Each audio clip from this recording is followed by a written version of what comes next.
Hi, and welcome back this week to Truth, Health, and Wellness with Matt and Deborah St. John.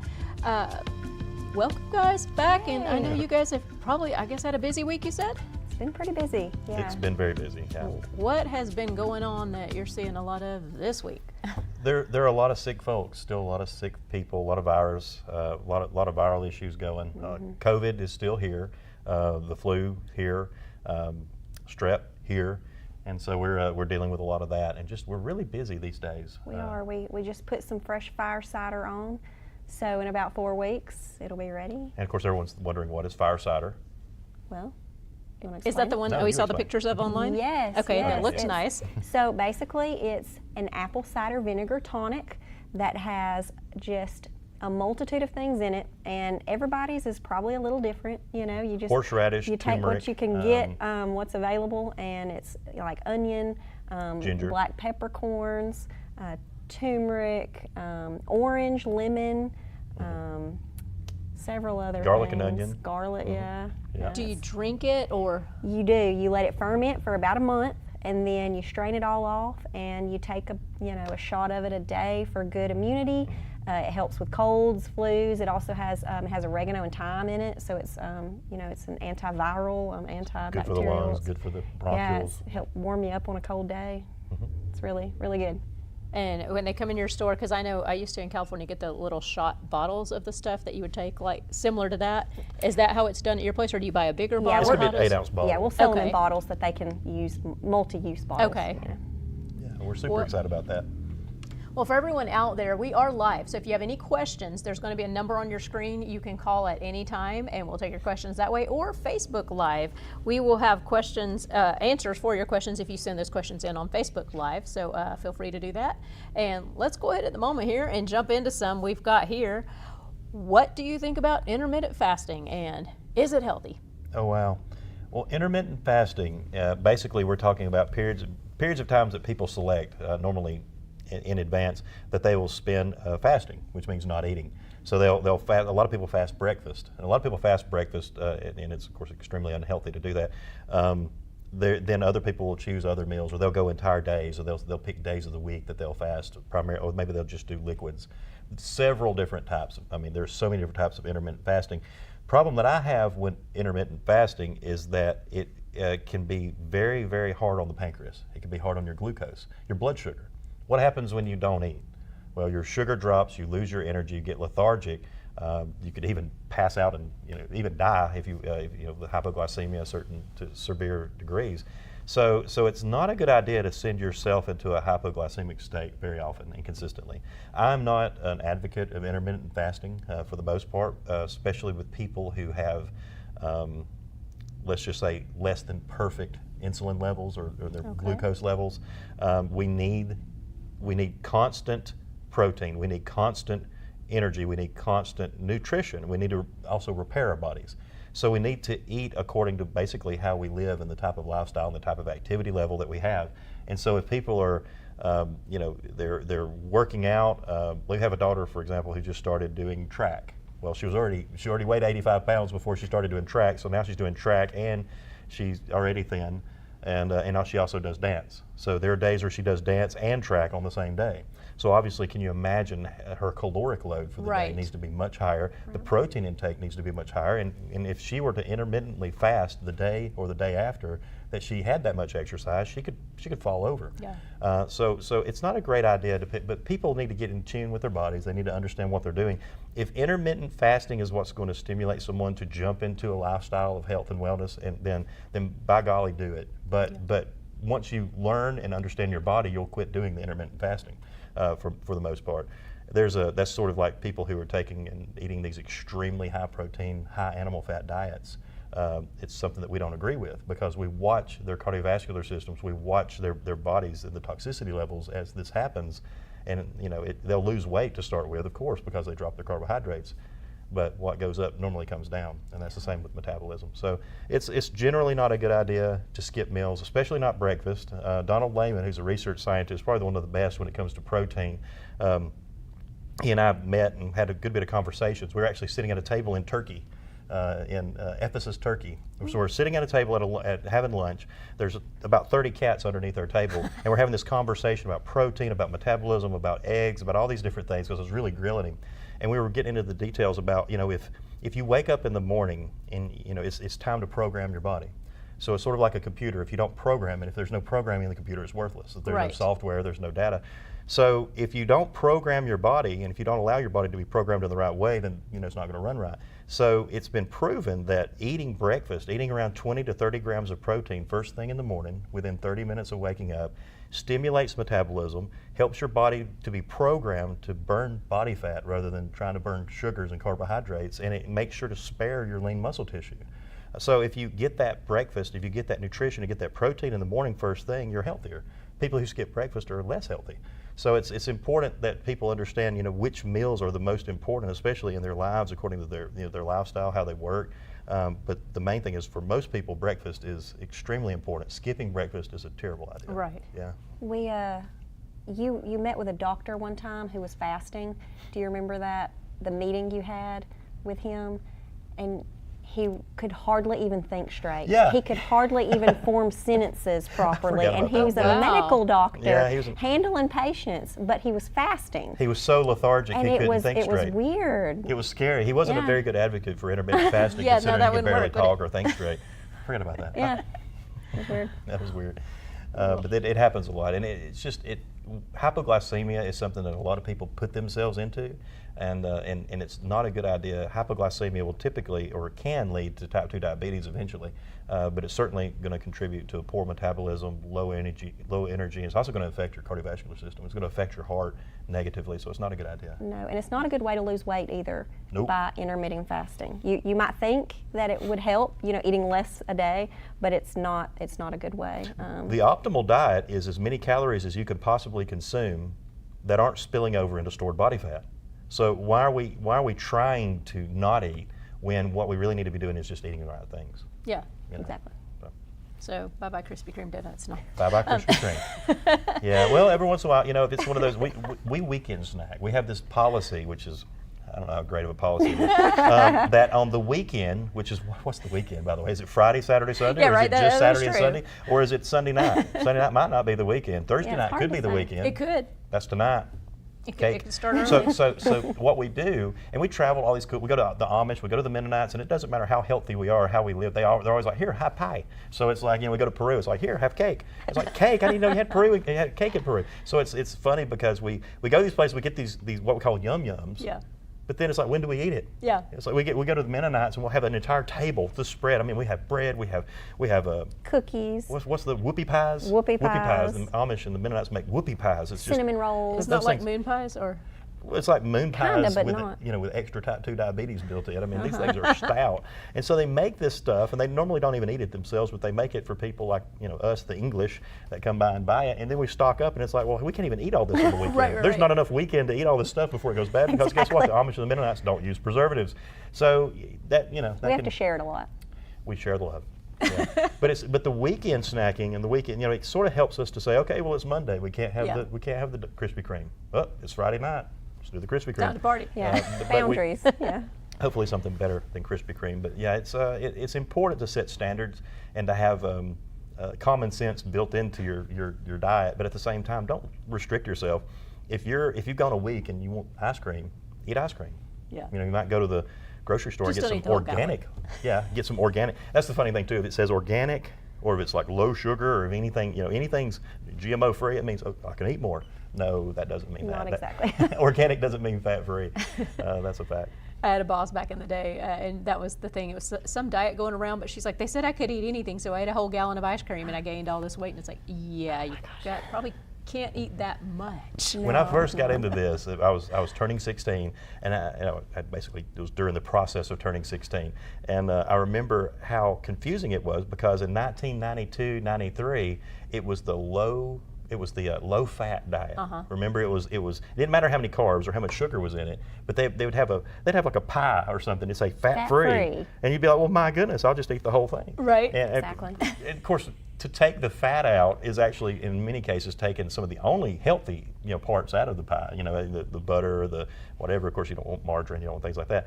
But it's just amazing the things that I learned really early on in this field. I was like a guinea pig. I did the high protein, low carb. I did the high carb, low protein. I did the high fat, low carb. I did the, you know, all these different things. The zone diet by Barry Sears. I had, you know, the what was it? The something beach diet. South Beach diet. The zone diet. All these different types of diets. The keto diet. Yeah. And the main thing is this: everyone has a diet. We're all on a diet. Your diet is how you eat. Now, a lot of your diets are really terrible, and a lot of times my diet is not that great. But our diet is our diet. So everyone's on a diet. It might just be terrible, but everyone's on a diet. And so when you look at dieting, I can't stand that phrase, because dieting, what does that mean? You eat? I'm dieting, really? I'm eating. I mean, Should be a lifestyle. It's a lifestyle. Yeah. So when you look at your quote unquote diet, what you need to look at is, okay, how do I want to eat the rest of my life? Right. How do I really want to eat the rest of my life? Do I want to restrict every single thing? Do I you know, like this whole thing with being even gluten intolerant? Yeah. It's not the gluten that people are sensitive to, it's the glyphosate that people are sensitive to. That's why they need an organic wheat. So the more sensitive you are to gluten, the more messed up your digestive tract is. The more you need to be cleansed, the more you have, you know, probably glyphosate poisoning and other things. So to look at these types of diets and to see the people that get on them, we watch them crash and burn so many times. So it's very, one of the most important things for me is to take a person, we talk about their diet, is to establish an eating plan that makes sense for their lifestyle, to explain to them why they need to eat the way they need to eat, and then to also build in enjoyment. Yeah. We love to eat. Absolutely. Some friends called on the way here, some Canadian friends, and they're probably going to be watching, but they're headed to Costa Rica, and you know, we were talking about the food in Costa Rica, which isn't as good as Peru, by the way, but Costa Rican food was just it was strange to us. Yeah. We really thought that was strange. They have a strange diet. They do. A lot of mayonnaise and ketchup. Mayonnaise and ketchup Yeah, on their, like, You're like, I need a burrito. They say, taco. okay, here's your burrito, and you get your burrito. It's covered with French fries and has ketchup and mayonnaise on it. You're like, well, I didn't order the food. They're like, well, that just comes with our food, with how it everything we do. So it's strange, but anyway, it's very important with our diets to enjoy our lives, to enjoy our diet and what we eat, but not to love food so much that we mess ourselves up. Not to become gluttonous or, you know, problematic with, you know, excessive eating or just eating at the wrong time. A lot of it's just how much people eat. Yeah. You give me a bag of Doritos or chips, and I can knock some down. So I try to avoid the Doritos. So, you know, organic Doritos. well, even the organic ones. Mercy, that's another story. Well, again, for all our viewers out there, we are live. So if you have any questions, feel free to call in on the number on your screen, or you can send them in on Facebook Live right now, and we'll see if we can't get those answered on air for you. Let's take another one here. Our son has already developed an addiction for smoking. I have challenged him to quit and to start this new year clean. He asked me what he should do to help him quit. Can you give him any suggestions? The sad part is they're 12. I'm just kidding. They're not. I was 12. like, did I miss that She was part? reading really hard. She's like, did I miss it? No, I'm hoping this child isn't 12, and I'm hoping it's not a child.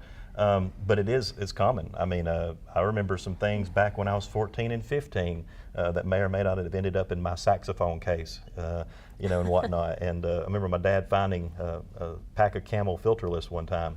And I think he was impressed that they were filterless, but at the same time, it was hard for me to explain, Dad, I tried these one time, hated them, and never have used them again. I just left them in my case. He was like, well, you're grounded anyway.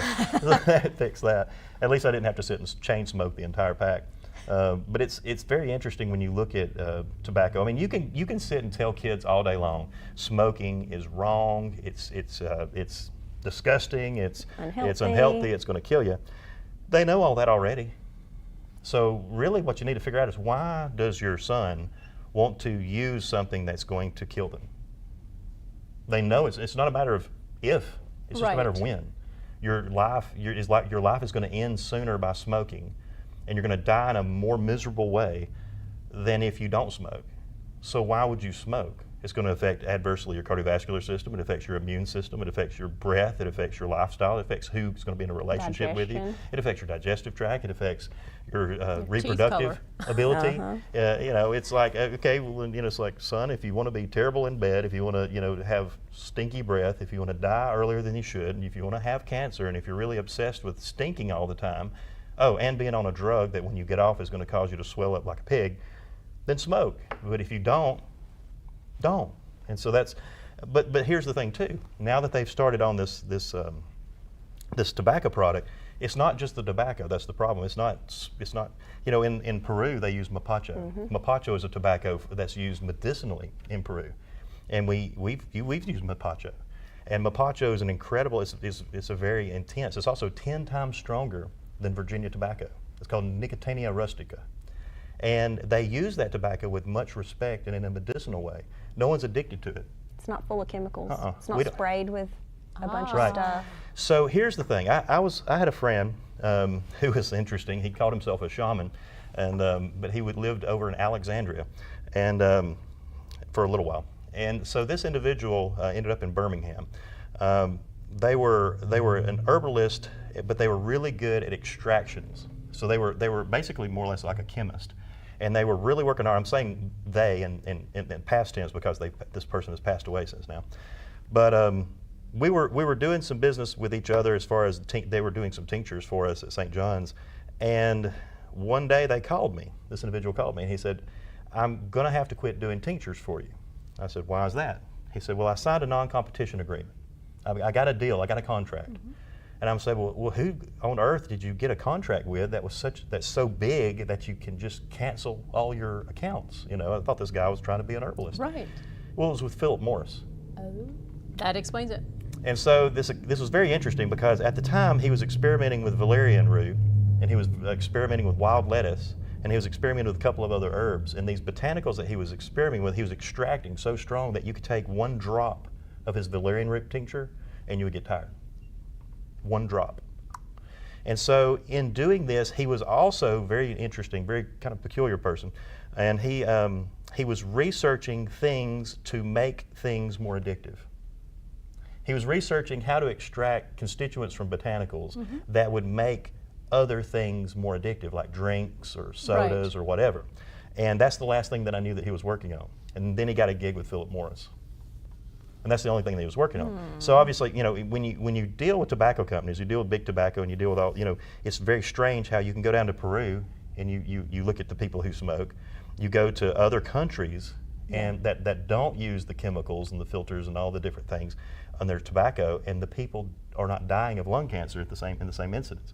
Right. So it's a matter of what's on the tobacco, what's in the cigarettes other than just tobacco. Well, I mean, only half of what's in a cigarette is tobacco. Yep, 50%. Or less. Wow. Everything else is added, you know. So we've come to the conclusion that it's to get people off tobacco, it's not an easy thing, but some of the best herbs, some of the best things for it. We have a formula called Smoker's Formula. And it was kind of funny because we designed and developed Smoker's Formula as a formula for cigar smokers and pipe smokers and for people who smoked cannabis who were doing it legally for medicinal purposes. But people it was for people who smoked who didn't want to quit, who planned to continue to keep smoking. We developed a Smoker's Formula not for stop smoking, but to help people keep smoking and do it in a more healthy way. Botanicals that help with the cardiovascular system, botanicals that help protect the pulmonary system, botanicals that help the mucous membrane, that help the breath. It even had chlorophyll to help the breath, or has chlorophyll to help the breath. But I had a problem because the more as we got closer to releasing, I'm like, well, you know, there really needs to be a couple of ingredients that help people to not want to smoke. You know, so I went ahead and put in a couple of ingredients that help people to want to quit smoking, and it ended up becoming a non-smoke or stop smoking formula. So now the smoker's formula is the most popular, which I designed for people to not quit smoking, but anyway, that's another story. Sometimes things just take an identity of their own. But it's really neat to see what kudzu root, kudzu that grows all over the place like a weed. It has a use. It does have a purpose, and the roots will grow 6 feet underground, and sometimes the roots are 6 feet long for kudzu. That's why it's so hard to get rid of kudzu. And when it gets in your forest, it's there. But the cool thing is that the root is like a starch. The root's like a powder, and it's a white powder. And when people eat the root, or when they consume the powdered root, it's been helpful for addiction, for alcoholism, for smoking, and to help give the body sort of a satisfied feeling. So a lot of people are using kudzu root in capsule form or even tincture form to help with cravings and withdrawal symptoms and that sort of thing. So we have that available. We also have lobelia. Lobelia has a double whammy because it helps not only with the mood and to help with anxiety and that sort of thing, but it also helps with pulmonary. It's an expectorant, so it helps cleanse the lungs. They say that within 2 years after someone has quit smoking, after they've been smoking for 40 years, that over 80% of the damage can be completely reversed. So that's amazing. Yeah, you can. So it's people. A lot of people haven't quit smoking because they don't think that it'll matter. They think it's already too far gone. Right. Yeah. But they think they're too far. You're never too far gone. Your lungs can rejuvenate so well. Well, your lungs are big. Your lungs are big, strong, and they're very powerful, just like our heart. And so we need to be able to take care of our lungs. We need to take care of our lungs, but we also need to understand that our lungs are strong, and we can detoxify them too. Our lungs will throw off toxins, just like people think about a colon cleanse. They're like, well, I can do a colon cleanse and my colon will work better. Well, did you know you can do a pulmonary cleanse? Did you know you can do a sinus cleanse? Did you know you could do, a sort of an immune cleanse? There's various types of cleanses that you can do, but pulmonary, your lungs, you can cleanse your lungs. And we talk about it all the time. And with COVID, it really opened up a lot of avenues because so many people were having to use, natural pulmonary support that we really got to know some of these plants and know like the doses and what really worked.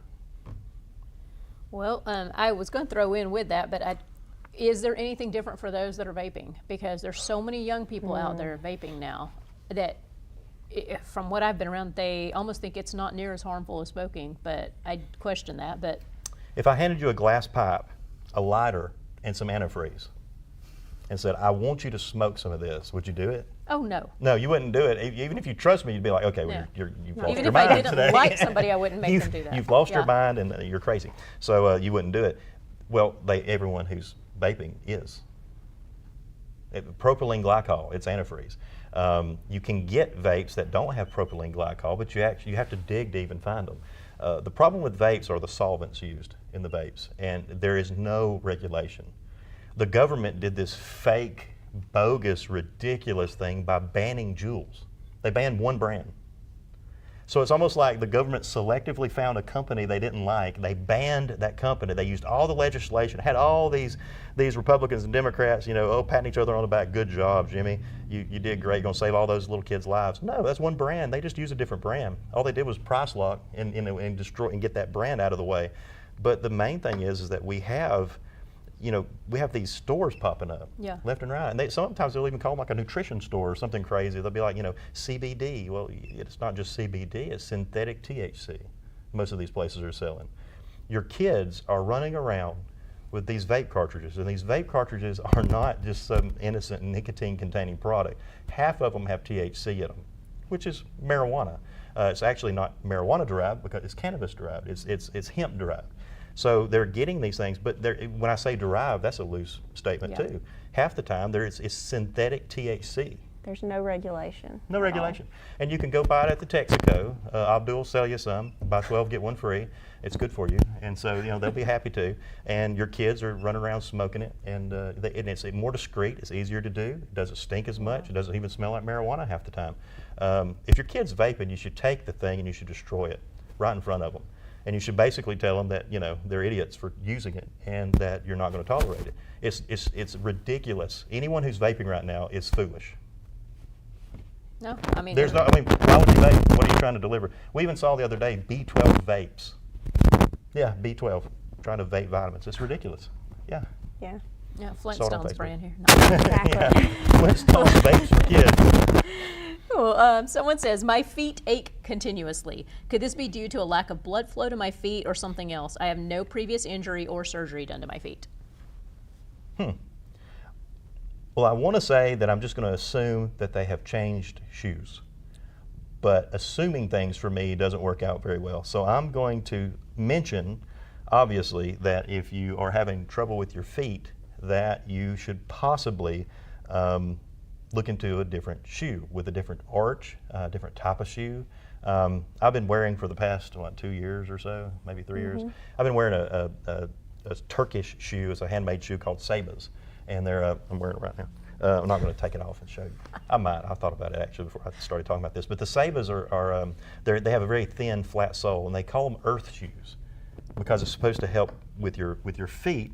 Long story short, because it's almost exactly like just being barefoot. It's like grounding. Okay. Grounding is what they call it. Yeah, earth shoes, grounding. And so they're really neat. But when I get in and out of our van, I have a drop because I've quit using the step, and I have this about maybe a foot and a half drop out of the van. And I'm in a hurry a lot of times, and I just hop out and everything. Well, as I hop out at 48 years old, and do it several times in one day, I realized, wait a minute, that didn't feel really good on my ankle. That didn't really feel good.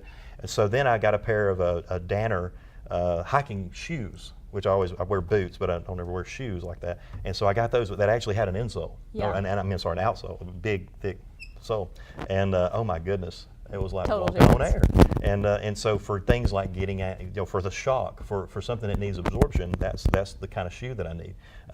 Or I just need to be very conscious about getting in and out of the van, because other than that, it's not, I don't really need any more support. But other people in different jobs, if you work, for example, on a slab, on concrete, we're on concrete here in this studio.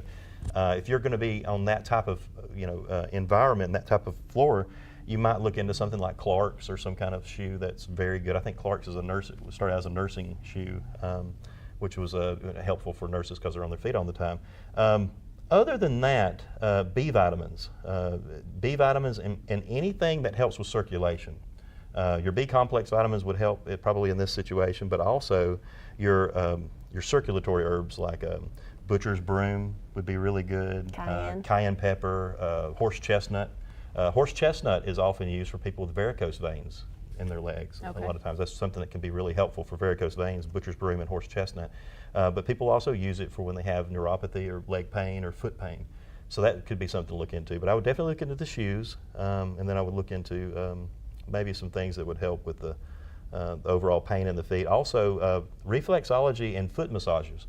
This might be a good, if this is an individual who's married, maybe you could talk your spouse into giving you a foot rub at night. Rubbing them with some essential oils and maybe some Tiger Balm. Valentine's Day is coming up. That's true. That's true. I used a little Tiger Balm on my elbow before I came in here, and she smelled it. I was like, I use a little Tiger Balm. She's like, is that what I smell? And I'm like, yeah, that's me. That's 48-year-old Matt with his Tiger Balm. Hey, it doesn't smell like icy hot though. It's like that old. It does stuff. a little bit. Actually, she's just being nice. No, yeah. not to me at least. It doesn't. I'm smoking on man. Okay. Well, we only have roughly a minute left, but with that, wow. I was going to say, anything, or is it better to help elevate feet or keep them down? Anything to do with that? It depends. With your feet, elevating your feet can be helpful, but elevating it to about parallel to the heart. But elevating feet, if you're having that much problem, then there's something either wrong with your shoes or you have a foot problem that probably needs to be addressed. I saw two. We had 28. There was another one. Bursitis. Yeah. Is there any kind of treatment for bursitis pain? We've got that one. Can I get a time limit here? We have 20 seconds. 30 seconds. Go for it. Yes, there is. We'll talk about that next week. Okay, so we're going to hold bursitis Bursitis. for next week then. So if you're having pain with bursitis, or if you know someone who does, make sure they tune in next week.